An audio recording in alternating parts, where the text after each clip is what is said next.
चलिए बढ़ते हैं अगली स्टोरी की तरफ।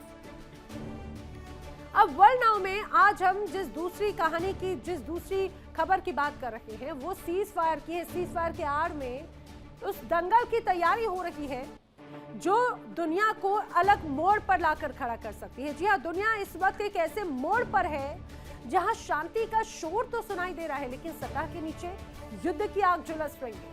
सीज फायर यानी कि युद्ध विराम, सुनने में ये शब्द राहत भरा जरूर है लेकिन हकीकत तो कुछ और ही है। मिडिल ईस्ट में अमेरिका और ईरान के बीच में चल रहा ये सीज फायर असल में युद्ध विराम नहीं बल्कि युद्ध की तैयारियों का एक अंतराल बन गया। कैसे? दरअसल ईरान की मिसाइलों को लेकर बड़ा खुलासा हुआ है। पश्चिमी मीडिया के हवाले से खबर यह आई कि ईरान ने 70% मिसाइलें अभी भी उसकी बची हुई हैं। बैलिस्टिक मिसाइलों का करीब 70% स्टॉक अभी भी सुरक्षित है।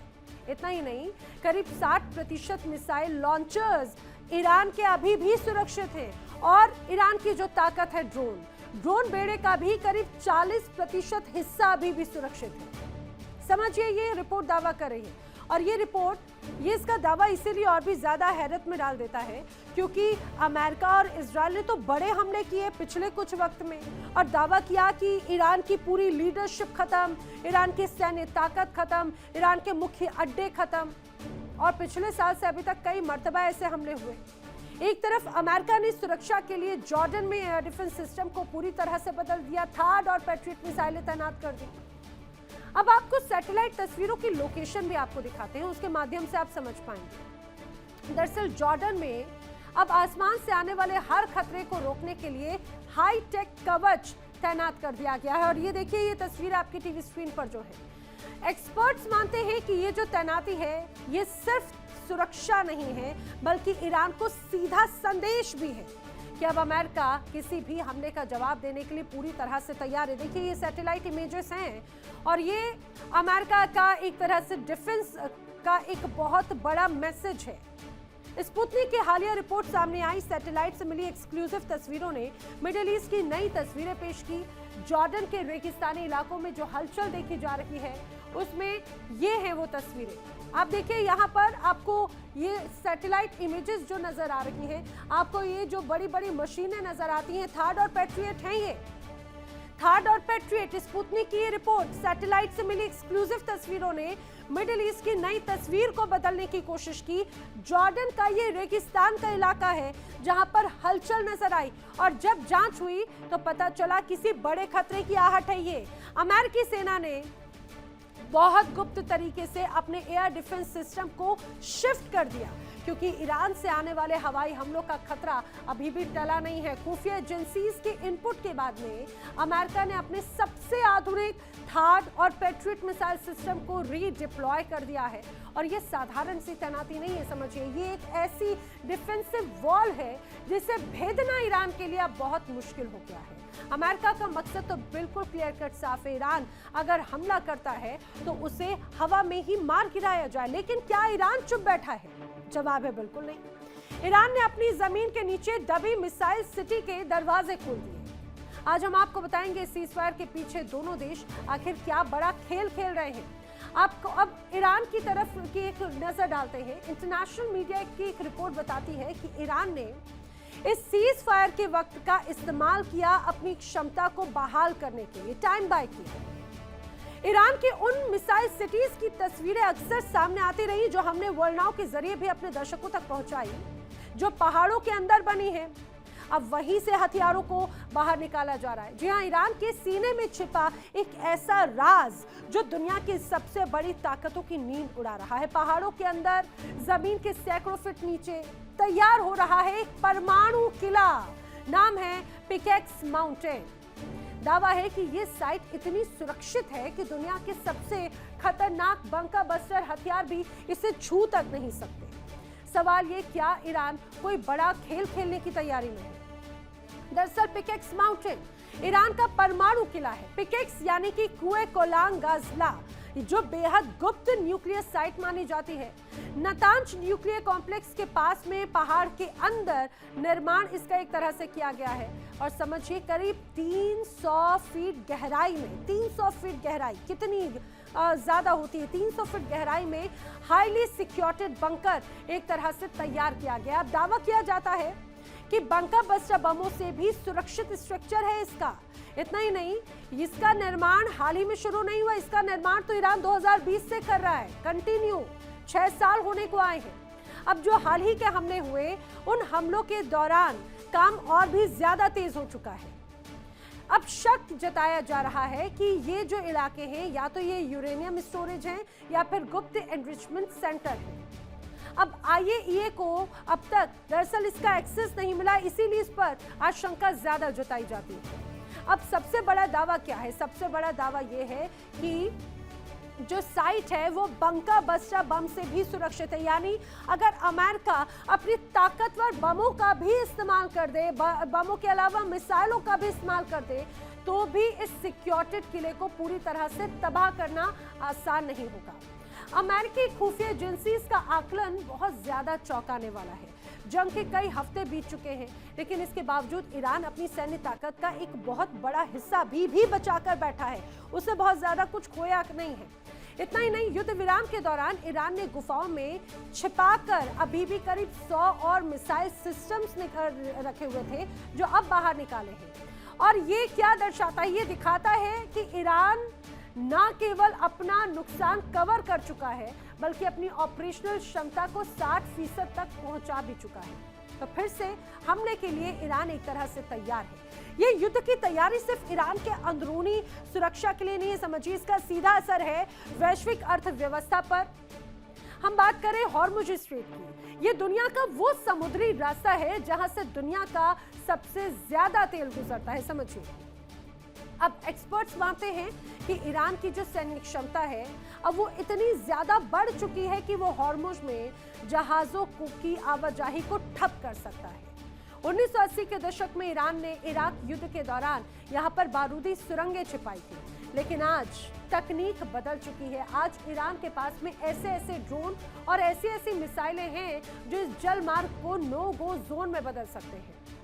अब ईरान का सैन्य ढांचा और क्षेत्रीय प्रभाव किस तरह से है, समझिए। दरअसल बताया जाता है कि ईरान का जो सैन्य ढांचा और क्षेत्रीय प्रभाव है वो इसके लिए बड़ा मुफीद है।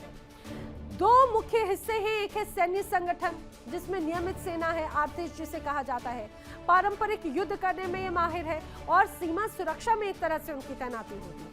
लेकिन इसका जो दूसरा हिस्सा है वो है इस्लामिक रिवोल्यूशनरी गार्ड कॉर्प्स, यानी कि IRGC, जो कि आंतरिक सुरक्षा का जिम्मा संभालती है। खुफिया या विदेशों में एक तरह से बड़ा प्रभाव नजर आता है। अब दूसरा हिस्सा समझिए, जो कि क्षेत्रीय प्रभाव और प्रॉक्सीज के रूप में है ईरान का। एक है हिजबुल्लाह, जो कि लेबनान में का हिस्सा है, इजराइल के खिलाफ इसकी बड़ी भूमिका नजर आती है। और दूसरा प्रॉक्सी संगठन गाजा में मौजूद हमास, जो कि इजराइल के खिलाफ ही बड़ी भूमिका में नजर आता है। लेकिन सिर्फ ये 2 ही नहीं, बल्कि हुती विद्रोही जिनका एक तरह से यमन में बड़ा एक रूट्स नजर आते हैं और सऊदी अरब के खिलाफ ये माने जाते हैं। इराकी मिलिशिया अमेरिका और सहयोगियों के खिलाफ लगातार हमलावर है। अब रणनीतिक उद्देश्य भी समझिए, क्षेत्र में अपना प्रभाव बनाए रखना इनका रणनीतिक उद्देश्य है। कोई भी युद्ध खुद ना लड़ना और दूसरों से लड़वाना एक तरह से इनका एक तौर तरीका माना जाता है। अब ईरान की जो सैन्य संरचना है उसके 2 प्रमुख हिस्से हैं, नियमित सेना आर्टिश और इस्लामिक रिवोल्यूशनरी गार्ड कॉर्प्स, यानी कि IRGC। आर्टिश मुख्य रूप से देश की पारंपरिक रक्षा और सीमित घरेलू सुरक्षा की भूमिका निभाती है, और इसके ठीक विपरीत IRGC ज्यादा शक्तिशाली, राजनीतिक रूप से प्रभावशाली सैन्य इकाई मानी जाती है। जैसे क्षेत्रीय स्तर पर शक्ति दिखाने का काम उसे सौंपा गया है। अब ईरान के जो सैन्य संसाधन है उनका बड़ा हिस्सा और उन्नत उपकरण इसी को एक तरह से प्राप्त है। वहीं IRGC के जो भीतर है कुद्स फोर्स, वो उसकी एक विशेष इकाई है जिसका काम है विदेशी अभियान और प्रभाव विस्तार से एक तरह से जुड़ा हुआ। ये फोर्सेस मिडिल ईस्ट के विभिन्न देशों में ईरान के जो समर्थित समूह हैं उन्हें सहायता प्रदान करता है या प्रशिक्षण देने का काम करता है। ईरान लंबे समय से लेबनान स्थित हिजबुल्लाह का प्रमुख समर्थक रहा है और हिजबुल्लाह के जरिए ईरान इजराइल को टारगेट करता रहा है। हाल के सालों में ईरान ने गाजा पर शासन करने वाले और इजराइल पर हमला करने वाले हमास को भी समर्थन किया था। हमास दरअसल सुन्नी संगठन है, जबकि ईरान तो शिया बहुल देश है। अब ईरान का उद्देश्य है क्षेत्रीय स्तर पर सैन्य और राजनीतिक प्रभाव को बनाए रखना, जबकि वो सीधे बड़े युद्ध में उलझने से हमेशा से बचता है। और अब इसी बीच ये भी समझिए, ईरान की जो संसद है, उनके स्पीकर मोहम्मद बागिर कालिबाफ ने अमेरिका को सीधे सीधे धमकी दे दी। उन्होंने साफ कहा है कि अगर अमेरिका ने जरा सी भी गलती की तो उसे पूरी ताकत से जवाब दिया जाएगा। और ये समझिए, बयान इस बात का सबूत है कि तेहरान अब पीछे हटने की मूड में तो बिल्कुल नजर नहीं आता। और इसीलिए कहा जा रहा है कि अब एक बार फिर से अमेरिका वर्सेस ईरान एक तरह से नजर आता है। उसकी सैन्य ताकत भी समझिए। दरअसल अगर सैन्य ताकत के तौर पर बात करें अमेरिका वर्सेस ईरान की, तो अगर हम एक्टिव स्टाफ की बात करें, अमेरिका के पास में लगभग 13.5 लाख एक तरह से एक्टिव स्टाफ है, 13.25 लाख मान के चलिए। वहीं ईरान के पास में 6 लाख से ज्यादा एक तरह से एक्टिव स्टाफ माना जाता है। और यहाँ पर भी अमेरिका उससे कहीं ज्यादा आ गया। अब अगर रिजर्व फोर्सेस की बात करें तो अमेरिका के पास में 8 लाख रिजर्व फोर्सेस हैं, ईरान के पास में लगभग 3.5 लाख रिजर्व फोर्सेस हैं। अब ग्लोबल रैंकिंग की बात करें तो इस पूरी परिस्थितियों में ग्लोबल रैंकिंग क्या रही? अमेरिका अभी भी ग्लोबल रैंकिंग में नंबर 1 पर है, तो ईरान 16वें स्थान पर है।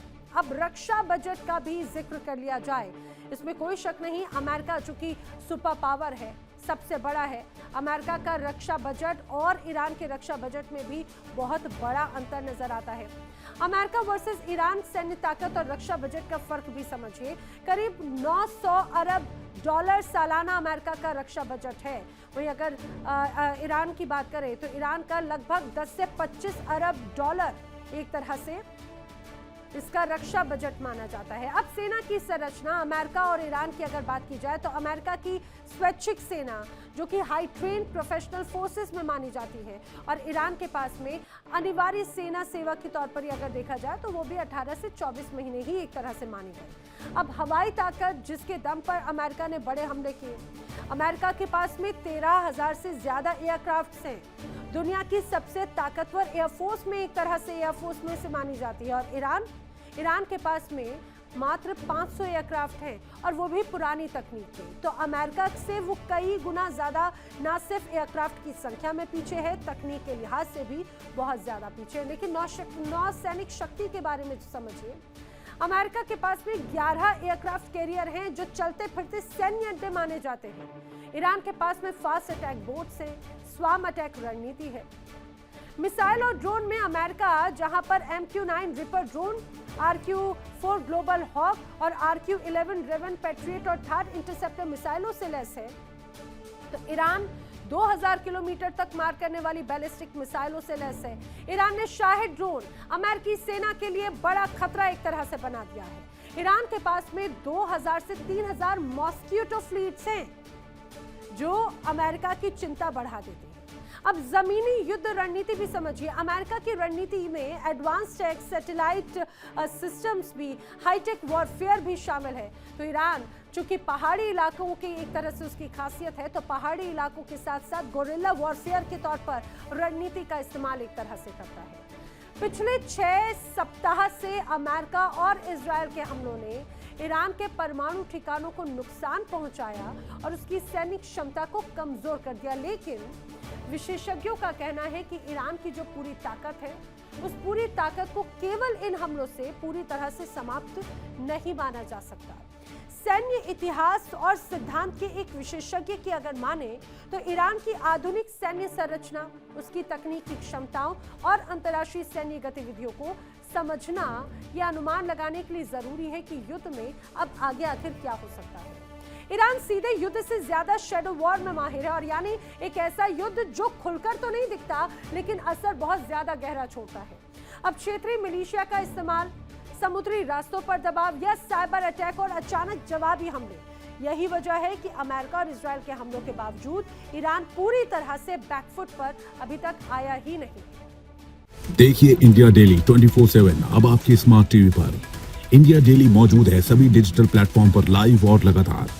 इंडिया डेली 24/7 हर दिन राष्ट्र को समर्पित।